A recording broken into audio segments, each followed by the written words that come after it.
క్రీస్తునందున్న ప్రియులందరికీ gospel for you channel తరపున ప్రేమపూర్వక శుభాభివందనాలు. ఈరోజు మనం దావీదు కుమారుడైన సొలొమోను గురించి ఈ వీడియోలో తెలుసుకుందాం. సొలొమోను ఇజ్రాయేలీయుల మూడవ రాజు. దావీదు బెత్షెబాల కుమారుడు. దావీదుకు బెత్షెబాకు పుట్టిన మొదటి కుమారుడు వారి పాపము నిమిత్తము 7 రోజుల వయసులో చనిపోయాడని 2వ సమూయేలు గ్రంథం 12వ అధ్యాయంలో రాయబడి ఉంది. తరువాత వారికి మరొక 4 కుమారులు పుడతారు. షిమ్యా, షోబాబు, నాతాను, సొలొమోను. వారిలో ఒకరికి దావీదు సొలొమోను అని పేరు పెడతారు. సొలొమోను అనే పేరు దావీదునకు దేవుడు తెలియచేసిన పేరు.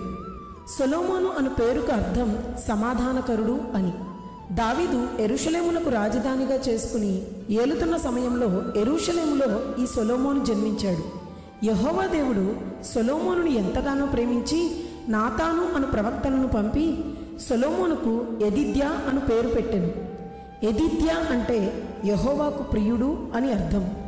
దావీదు వృద్ధుడైనప్పుడు దావీదు మరియు హగ్గీతుకు పుట్టిన అదోనియా అను అతను తనకు తానుగా రాజుగా ప్రకటించుకొనుచున్నాడని దావీదు విని దావీదు తాను బెత్షెబాకు ఇచ్చిన మాట ప్రకారం సొలొమోనుని ఇజ్రాయేలుకు రాజుగా నియమించమని ఆజ్ఞ ఇస్తారు.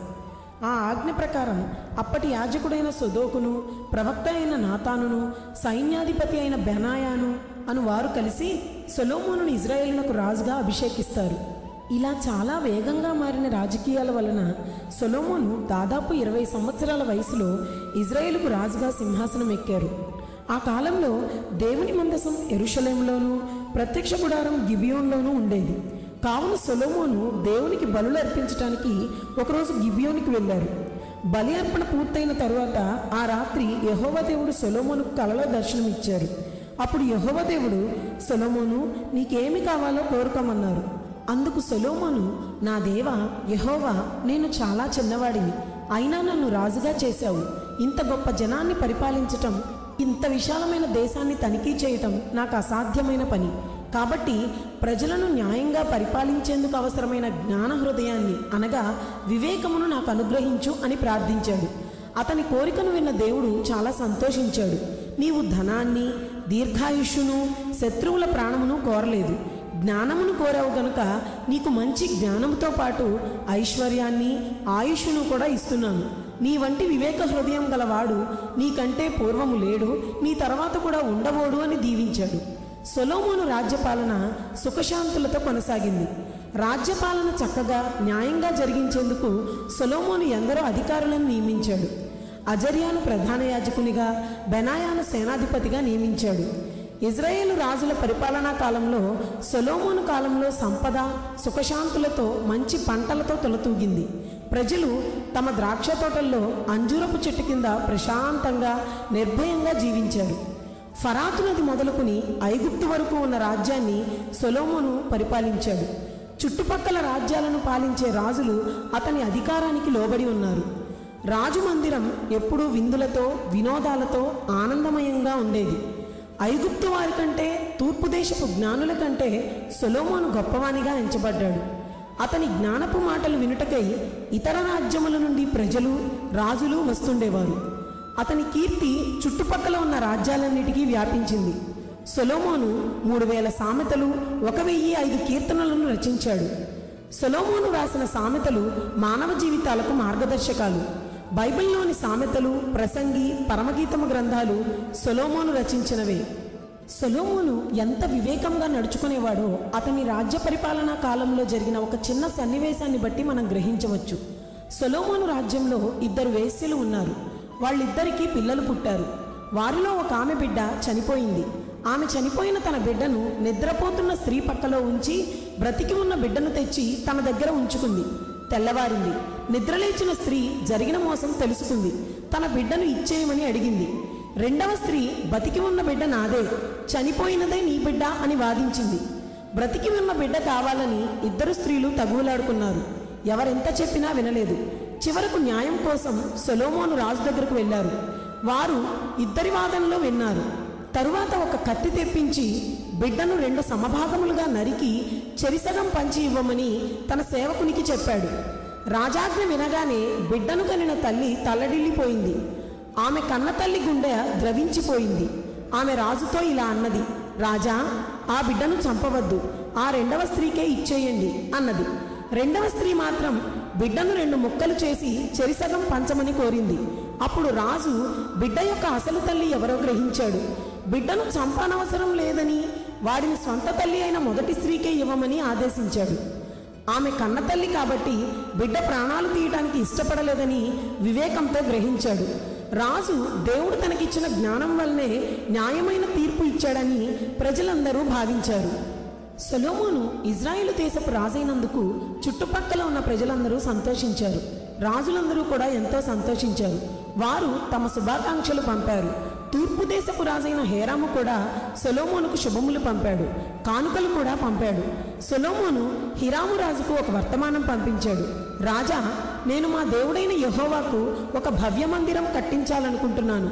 నీవు ఆ మందిరానికి అవసరమైన దేవదారు, సరళమరాణులను మాకు ఇవ్వాలి. మీ సేవకులకు అవసరమైన గోధుమలు, నూనెను ఇస్తాను. సహాయంగా మనుషులను కూడా పంపిస్తాను. హీరాము సొలొమోను రాజు కోరికను సంతోషంగా అంగీకరించాడు.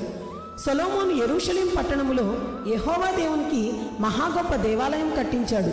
ఆ దేవాలయపు పొడవు 60 మూరలు, వెడల్పు 20 మూరలు, ఎత్తు 30 మూరలు.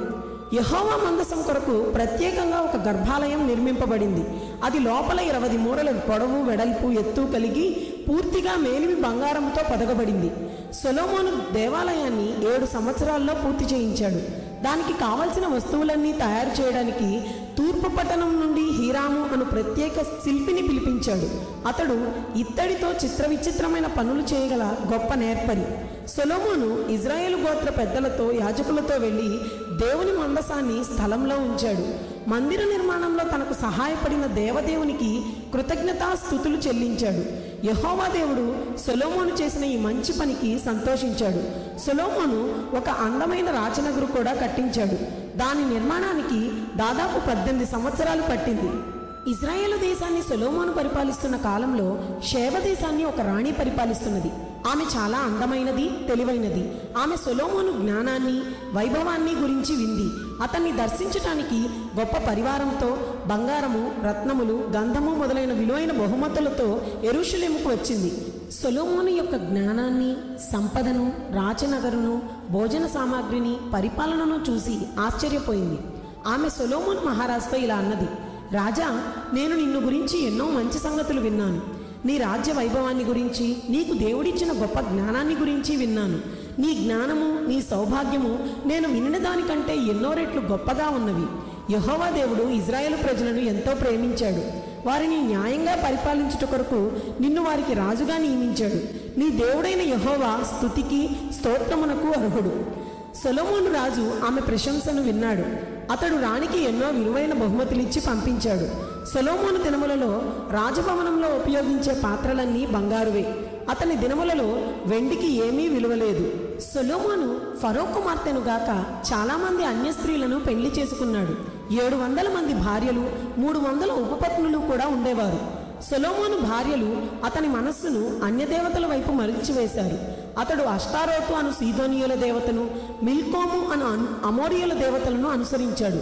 అన్యదేవతలకు యెరూషలేము ఎదుట కొండ మీద బలిపీఠము నిర్మింపచేశాడు. తన భార్యలను మిక్కుటముగా ప్రేమించి యెహోవా దేవునికి బదులుగా అన్యదేవతలను పూజింపసాగాడు. యెహోవా 2 సార్లు ప్రత్యక్షమై అతనిని హెచ్చరించాడు, కానీ ఫలితం లేకపోయింది. కనుక దేవుడు అతనితో ఇలా చెప్పాడు: నీ రాజ్యాన్ని నీ సేవకునికి ఇచ్చివేస్తాను. నీ కుమారుని కాలంలో నేను చెప్పినదంతా జరుగుతుంది. యెహోవా చెప్పినట్లుగానే జరిగింది. ఎదోమీయుడైన హదదు రెజోను, సొలొమోను సేవకుడైన యెరోబాము తిరుగుబాటు చేశారు. సొలొమోను కుమారుడైన రెహబాముకు యెరూషలేము పట్టణము, ఒక గోత్రము మాత్రము మిగిలాయి. సొలొమోను 40 సంవత్సరాలు రాజ్య పరిపాలన చేశాడు. చనిపోయిన తర్వాత దావీదుపురంలో సమాధి చేయబడ్డాడు. ఇంతవరకు సొలొమోను జీవితంలోని వెలుగు కోణాన్ని గమనించాము. సొలొమోను జీవితంలో చీకటి కోణం కూడా ఉంది. అది చాలా వేదనను, ఆశ్చర్యాన్ని కలిగిస్తుంది. ప్రపంచంలోనే మహాజ్ఞాని అనిపించుకున్న సొలొమోను తన జీవితంలో కొన్ని బుద్ధిహీనమైన నిర్ణయాలు తీసుకున్నాడు.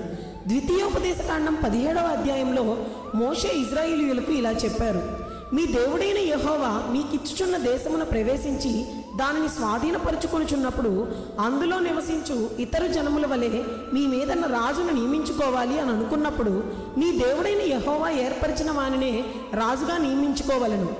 రాజు గుర్రములను విస్తారముగా సంపాదించుకోకూడదు. తాను గుర్రములు హెచ్చుగా సంపాదించుకున్నట్టుకు గాను జనులను ఐగుప్తునకు తిరిగి వెళ్ళనీయకూడదు.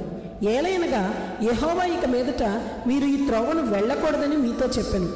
తన హృదయం తొలగిపోకుండానట్లు అతడు అనేక స్త్రీలను వివాహం చేసుకోకూడదు.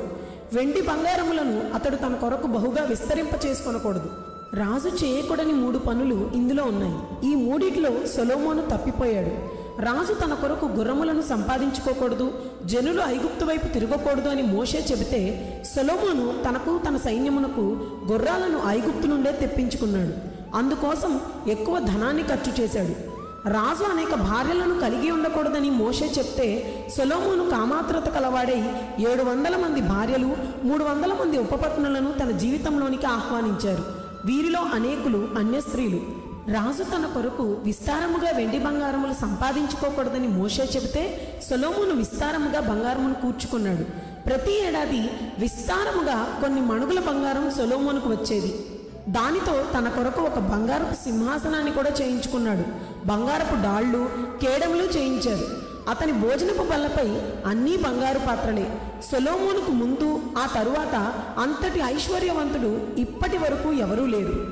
సొలొమోను తన జీవితాన్ని ఎంత గొప్పగా ప్రారంభించారో అంత గొప్పగా ముగించలేకపోయారు. ఆయన జీవిత ప్రయాణ ప్రారంభం ఆకాశమంత ఎత్తుగా ఉంటుంది, కానీ ముగింపు పాతాళమంత లోతుగా ఉంటుంది. అనేకులు ఆయనను అత్యంత జ్ఞానవంతమైన అజ్ఞాని అని పిలుస్తారు. చాలామంది సొలొమోను పాపాల వలన ఆయన నరకానికి వెళ్తాడు లేదా వెళ్తారు అని అంటుంటారు. అది ముమ్మాటికి కాదు. ఎందుకంటే సొలొమోను మొదట్లో దేవునికి లోబడ్డారు, తరువాత దేవునికి దూరమయ్యారు. కానీ తన చివరి రోజుల్లో ఆయన తన తప్పును తెలుసుకున్నారు, మారుమనస్సు పొంది దేవుని వైపు తిరిగారు. ఇందుకు సాక్ష్యం ప్రసంగి గ్రంథం. ఇందులో సొలొమోను తాను వేటి కోసం పరిగెత్తాడో వాటి నుంచి తాను పొందింది శూన్యం అని గ్రహించారు. చివరికి దేవుని యందు భయభక్తులు కలిగి ఉండుటే ఉత్తమం అని వివరిస్తారు. మారుమనస్సును పొందిన వారు నరకానికి వెళ్లరు, మారుమనస్సు లేనివారు పరలోకంలో కనిపించరు. సొలొమోను జీవితం వాక్య విరుద్ధంగా జీవించే వారికి ఒక గుణపాఠం. విలాసాల వైపుకు పోయే మార్గం విశాలంగా ఉంటుంది, కానీ దేవుని నిత్యరాజ్యం వైపు పోయే మార్గం ఇరుకుగా ఉంటుంది. అది ఆత్మీయులకే అర్థమవుతుంది. సొలొమోను గురించిన ఈ వివరణ అంతా మీకు అర్థమైందని నమ్ముతూ, మీకు నచ్చితే లైక్ చేయండి. గాస్పెల్ ఫర్ యూ ఛానల్ను సబ్స్క్రైబ్ చేయండి. మరొక అద్భుతమైన అంశంతో మరలా మీ ముందుకు వస్తాము. దేవుని మహోన్నతమైన నామమునకు మహిమ, మీకు సమాధానమును